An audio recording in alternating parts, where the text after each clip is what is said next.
and we are here to discuss what is a pioneer. And I forgot to add Yolanda to my thing, so let me add her on here. I'm so busy talking, and I forgot to add her into the thing. So let me do that right now. Oh boy. Hey Yolanda, how you doing? Hey there. Hi, everybody. I'm doing great. How are you? I am doing fine. Trying to juggle so many things, the weather's warm, the weather's cold. Mm. I Oh, don't yeah. know. Speaking of juggling. Yeah, it's like Mm. crazy. It's crazy. But anyway, today's episode, we're going to talk about pioneers. And believe it or not, Yolanda and myself are pioneers in the R&B urban soul line dancing community. And I just was thinking maybe you wanted to know a little bit more about me and Yolanda and how we fit into the R&B urban soul line dance community. And we are from the East Coast. So the regions all over the country have various pioneers. And before I get started, I just wanted to read you the definition of what a pioneer is from the encyclopedia.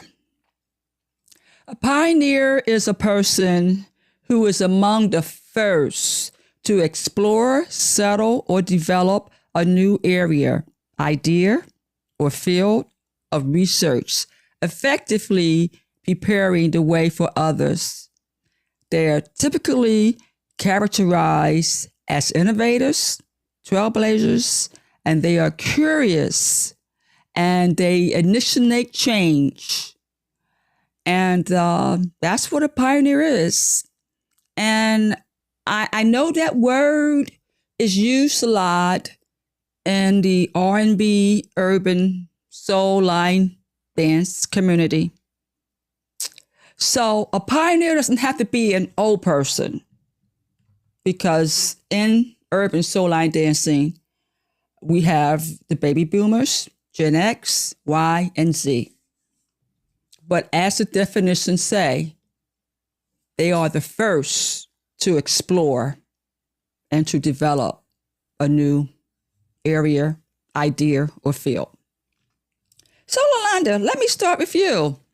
How did you get started in this field?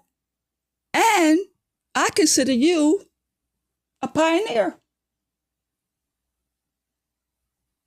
Well, I appreciate you saying that. I look at myself as a junior pioneer when I look at folks like you and Dave Bush and those that came before me.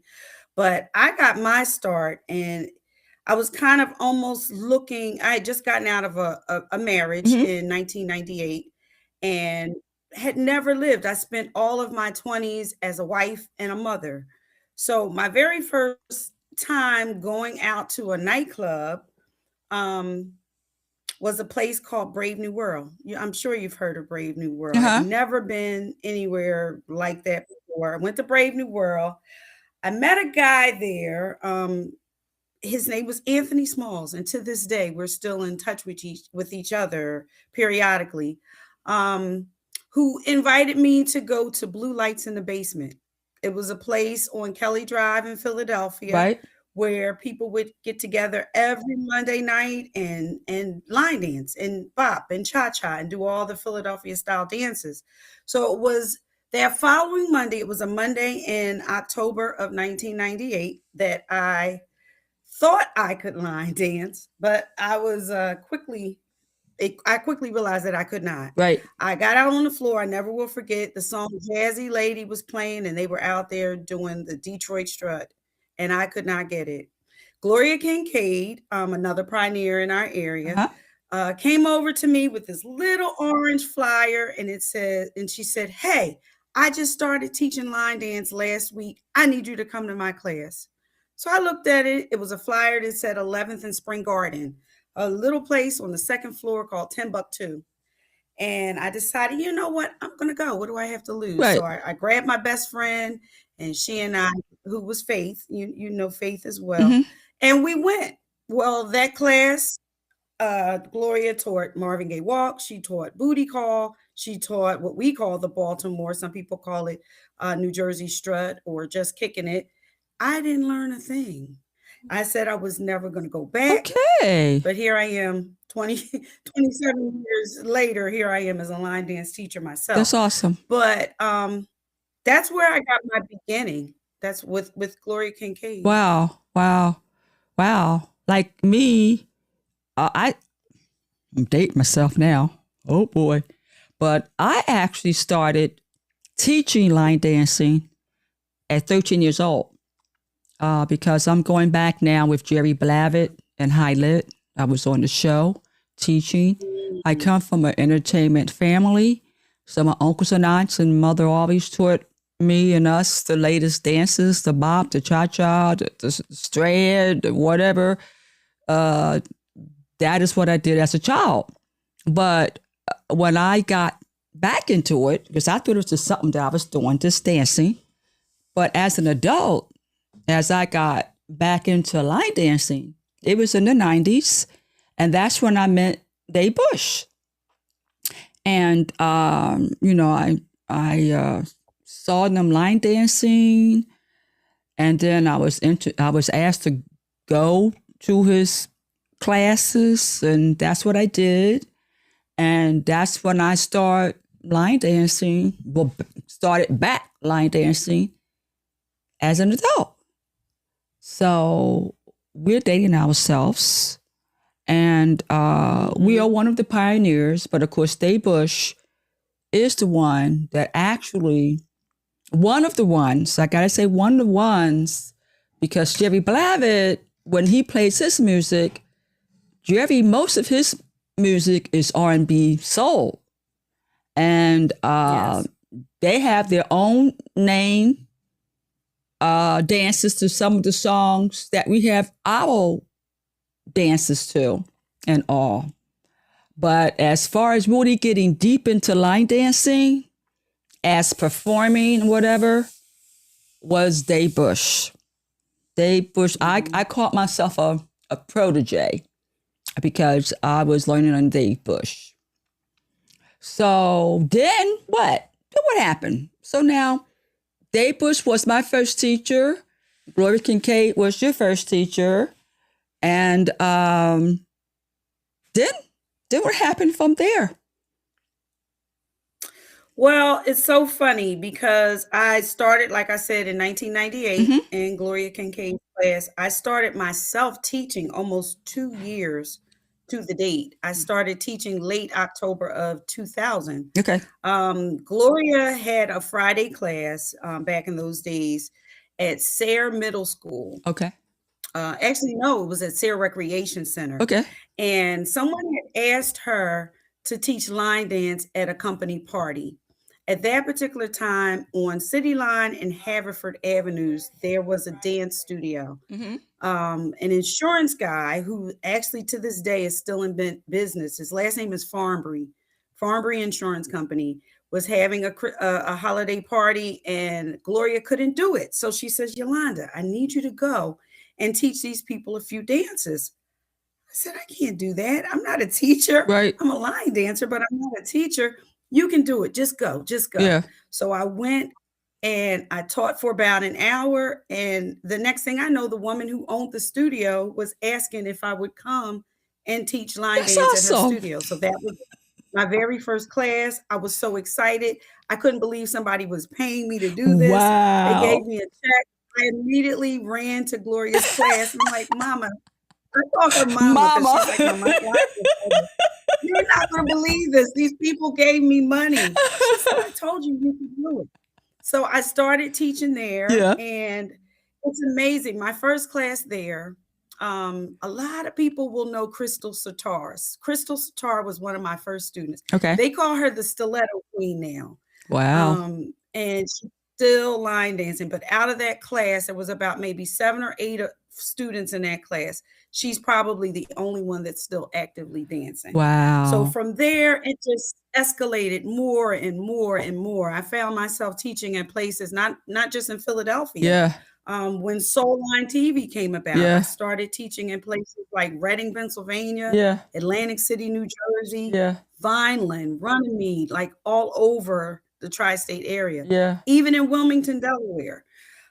So, it just kind of blew up after I did the party for Farnbury Insurance Company. Oh, wow. Yeah. Yeah. Yeah. Right there.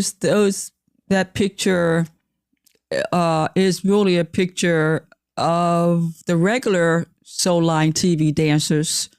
Of course, Butch in the upper right-hand corner in the blue jacket, and I'm kneeling below him. And you're in there somewhere, and Bob Thomas is in the back. And right all. Yeah, I see you. I see you. Yeah, I see you over wow. Anna and whatever. But I started teaching when I was with Dave, and that is just what I do. I am a teacher. And that's the gift that God has given me. And I like teaching. So I wanted to start teaching. I started teaching my class maybe in 98. And because I'm an innovator,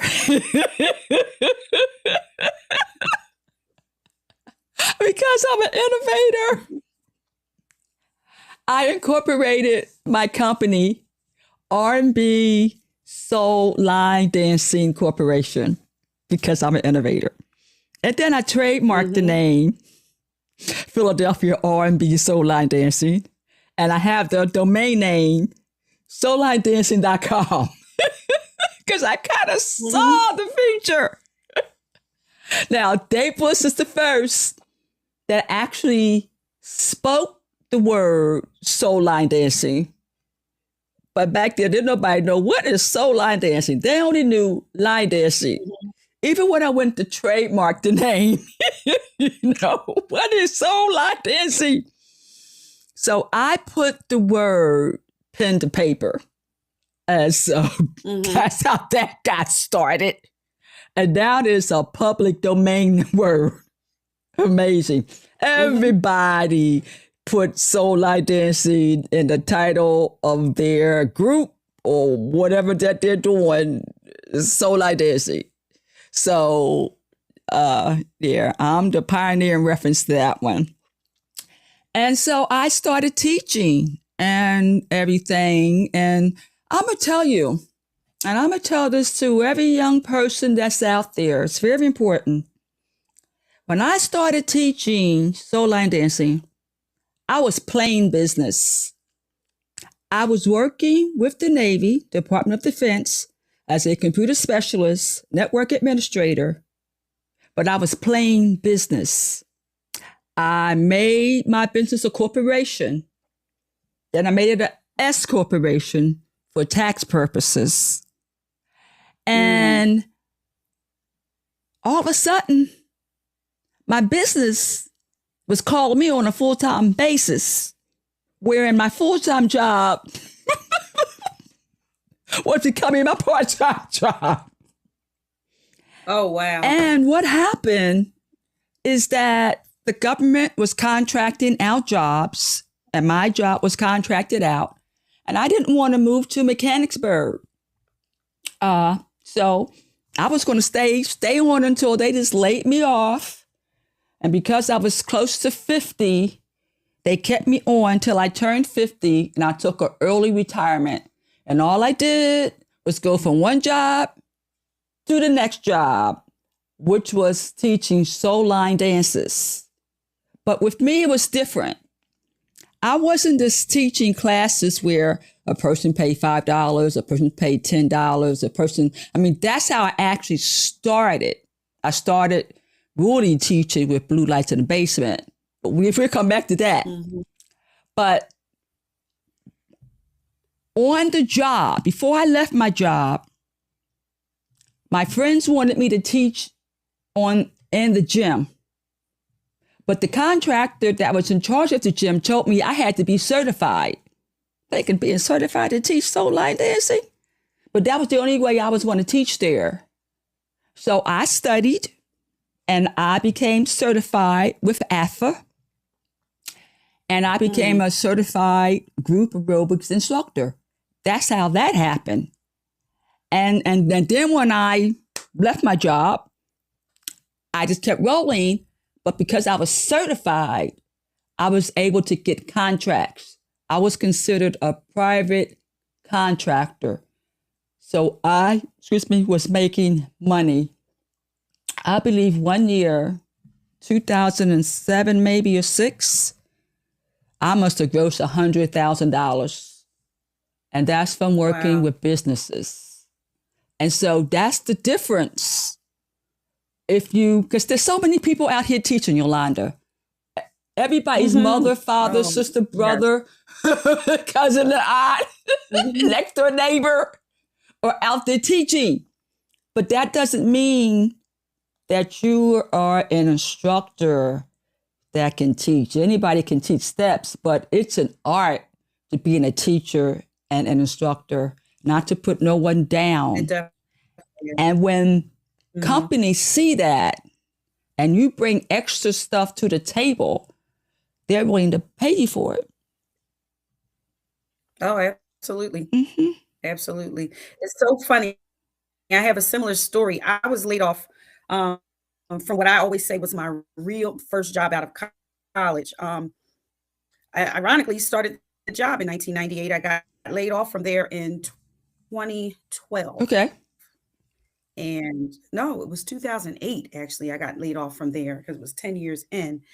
And I started teaching line dance, just like you, full time. I myself had a contract with the city of Philadelphia to teach for the health department in some of the local health centers. Yeah. And even at some of the high schools. So it became my full-time job. Literally, I was doing it 7 days a week. I was burnt out. Yes. But at the time, I had 2 very young children that I had to continue raising and to care for, and we had to have a roof over our heads. So line dancing, like you said, it became a job. It was, it was my life, literally. Yeah. I lived it. I breathed it. At that time, I was typing out step sheets for my students and selling CDs. And yes. Oh my God. It became a whole business. It was a whole business. And you spoke about, when you branded the name. The name Soul Line Dancing, yeah. I still have a baseball cap that I got. Yo, first thing I want to say to everybody that's looking at this thing, don't throw stones at me. Okay, I did not speak it first. They spoke it first. But I'm an innovator. Right. I'm a business person. My mind said, make it a corporation and trademark the name and secure that domain name. And that is what I did. Yep. So that's a bit of history people don't know about. Yeah. But I have the proof in the pudding. I have the red and black baseball cap that I got from you back then when you did that. Yeah. It's just really something. But also, not only did I teach, but I taught at universities. I taught at Delaware State University, Wilmington University, and Drexel. I had pictures and everything. In reference to that, I could break up a picture of Delaware State here. Delaware State is right here. Delaware State University, where I was teaching heavy. So just like the young people today, I admire y'all. Oh man, I wish I was young again. That don't mean that I can't dance, but I can still dance. But y'all got the energy. And I used to dance and teach every day of the week. Every day of the week. Just like y'all. Yeah. But right now, my interests moved away from teaching the actual steps, which I do have a group in Camden with seniors. I do teach every now and then. But I'm a believer. I am religious and spiritual.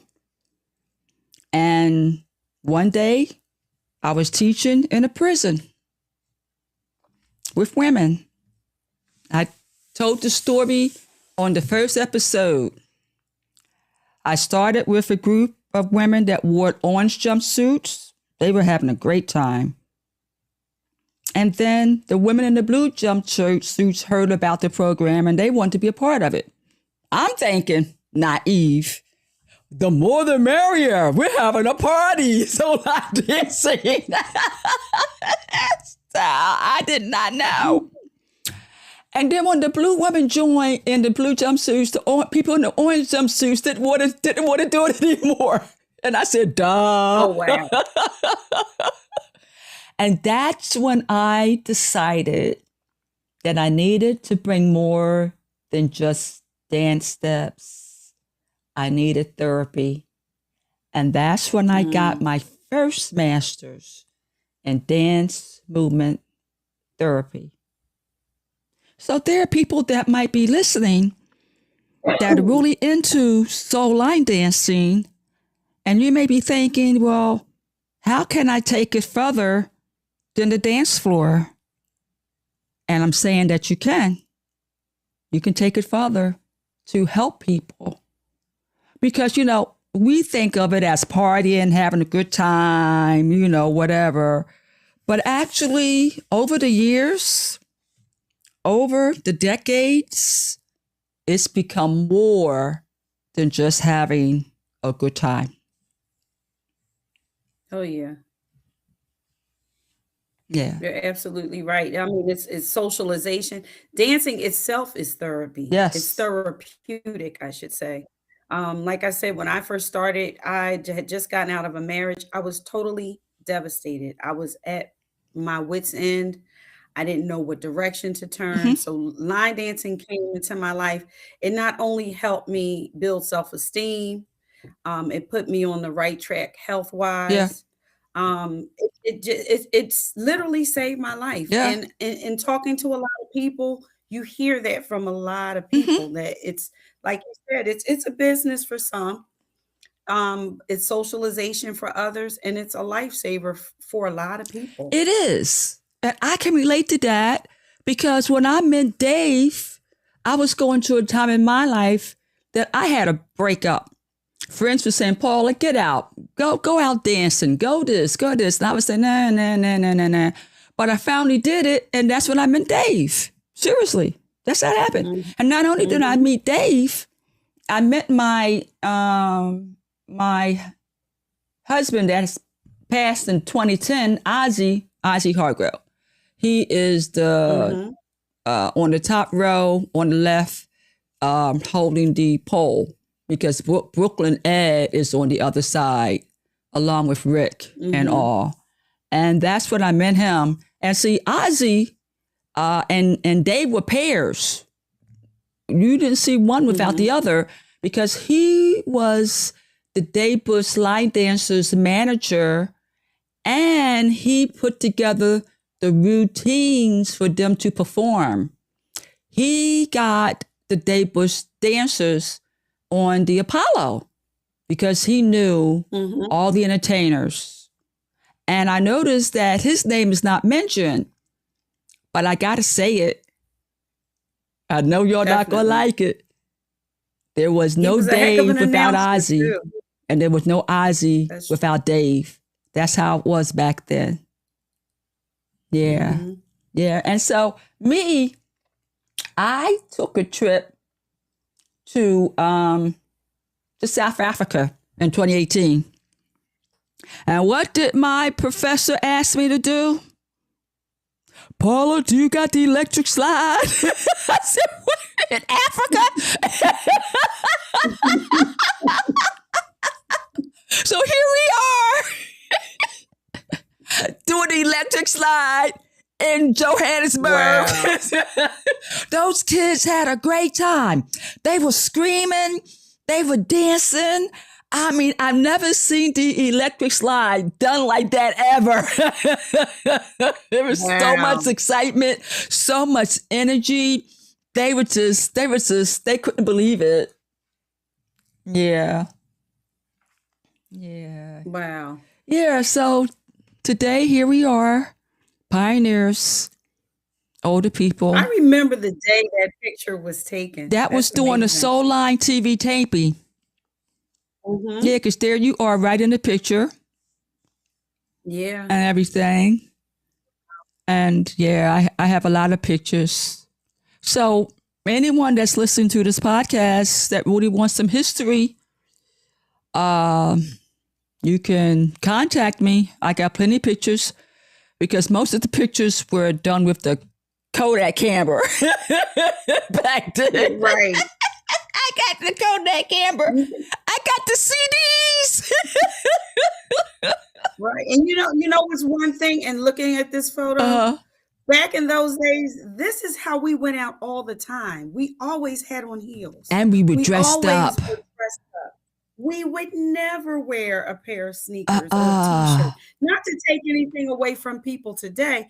I'm just saying this so that people can see how we have evolved. It was an outing. It was an event. It was like we were going to showcase, Exactly. We're in today. Today, it's not showcasing in that manner. It's just putting on what you want to wear and just dancing. And I guess just showcasing that way. But again, it's a different generation. I definitely respect it. And I just want to tell the younger generation, I want to thank you for doing urban soul line dancing your way, because just keep the art going. Don't let it die. But also, too, try not to forget about the baby boomers and the dances and songs that we listen to, like your mom and your dad or your grandmother or your grandfather, and also too, from soul line dancing, bopping, couple dances. It's almost like that's an art that might die. And we don't want that to happen because that's a part of our culture, of the African American culture. And we don't want that to die either. So, I don't think that can be stressed enough. We always say the Philly Bop, we're preserving the culture, but technically we're not. Right. If we're not extending lessons to the I'm Generation X. Mm-hmm. It's my responsibility to pass that baton to the millennials and the Gen Zs. Right. Because if they don't learn it, that's right. The Philly Bop will die out just like the Lindy Hop did. But you know what? I'm thinking. You don't see people Lindy Hopping anymore. I'm thinking too, there's such thing called fads. Now again, true. Don't throw no stones at me. I'm thinking, from what I can hear and see, that Southern soul, where they done picked up, is going to eventually die out. To me, it's a fad. And something else is going to come that's going to replace that. I don't know when. I don't know with what song or anything. But everything evolves. Everything evolves. It does. So It does. Because when and looking in that picture there, we would have never line danced to a rap song. And I'm clearly not no, saying that no, it is, because some of my favorite dances are done to rap songs. yes, But like you said, it's it's evolution. evolution. We were Everything doing evolves. oldies, Marvin Gaye Hmm. and the Gap Band and Hmm. all of the olders, Evelyn Right. Champagne King, Frankie Beverly. But now we're doing even R. Kelly. You don't see R. song Kelly, by right. R. R. Kelly Kelly, a and very good or entertainer, Usher. We do very see good Usher singer. now. We do see Usher, Chris Brown. We see more of the millennial Hmm. and Gen X Hmm. performers. Hmm.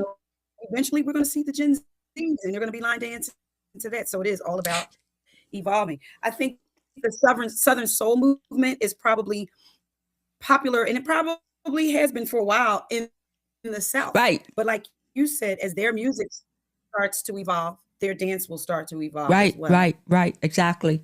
Like it was done in the South, and all of a sudden it just blew up.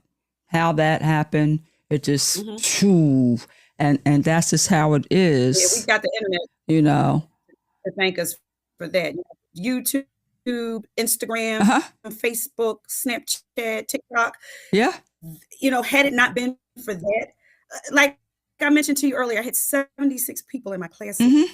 last Tuesday, and I think the fact that people are seeing line dancing more and more on the internet, it's sparking that interest. Right. 20 years ago, we had Soul Line TV. Soul Yeah. Line TV, everybody turned it all on at WMCM every Wednesday night Right. to tune into Soul Line. Everybody wanted to learn the dances because they would see us on Soul Line. Right. That's right. Then Soul Line went away, and now here we are with the internet 20 years later. So people are seeing it on the internet, and that's making it keeping it popular. Yeah. Well, see, that's what I did. Shout, shout out to my Oh yeah. Oxford class too. I know some of you are. When I got into my PhD program, people were saying, Paula, when are you going to have classes? What classes are you teaching? So I said, listen, my career's taking a turn. And so what I'll do, all the DVDs that I made, and I made a lot of them, I will put them up on my YouTube channel. And my YouTube channel is strictly for learning. It's not for entertainment, because I actually called those videos my class practice DVDs. That's what I call them, class practice DVDs, because the students would say, Paula, why don't you make DVDs of the dances that you teach in class? I'm thinking, who wants to buy DVDs of dances that you learn in class? But I did it. And I sold it, and it was a regular thing. I was selling them across the country. Amazing. Until I said, Yeah. hey, listen. It was worth its weight in gold. Yeah. I'm putting it on YouTube. And I'm very thankful. I'm done. And also, too, I noticed that there are some people, for those videos that you and there are some people that went on Zoom during the COVID pandemic. And me, you don't hear much about me because I don't post a lot on social media. But because I'm a private contractor, that's how I work. I taught a Zoom class for my students in Camden, and I was paid for it, but I didn't know much about Zoom at that time. Even though I was going to school, I would take my classes on it, but I didn't know how to operate it. And of course, I did not record the classes. So the only thing that I have is a PO invoice stating that that's what I did in 2020. And it's so funny. But you know what? The crazy part, before I did the Zoom, this is crazy. I was told to teach a chair yoga class by phone. Oh, wow. Did you hear me? By cell phone. I'm thinking, Oh, I oh have wow. never ever taught a class by phone. I was like, what the heck is Wow. happening? And so, because I used to be a computer specialist and everything, I'm connecting up my PA system and my equipment and getting the phone to the mic and all. And they had it set up where I was actually teaching chair yoga on my Wow. cell phone. And then that's when we went to Zoom. And that's where we Hmm. are today. It's not going to change. AI is here. No. It is not going to change. And I'm just saying to all the young people out there that this thing called R&B urban soul line dancing is more than just partying and having a good time. There are people out there that are holding events, all sorts of for Valentine, for whatever. And they're doing this because they're making money. And you can make money also if you think with a business mind and all. So, Yolanda, this was a good 30 minutes. We did pretty Yeah. good, girl. So now, hopefully, listeners, you know a little bit more about me and Yolanda. And we are two different generations. So you can't say generations can't work with each other. I'm so glad This is true. that she's younger than I am. She can do things that I can no longer do. But that's okay because you pass it on. And we're supposed to pass it on and to keep it moving and all. So I didn't say it, but I'm going to say it now. Please subscribe to the YouTube channel and everything. You are doing that will allow these videos to really be put out there so people can see them and learn from them. And like I always say, Yolanda, and we're about to say goodbye. That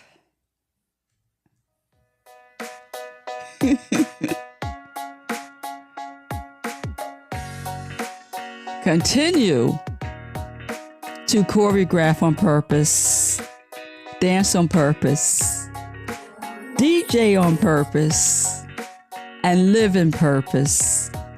But most importantly, have fun.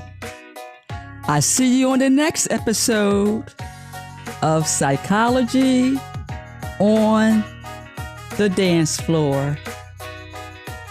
Bye-bye.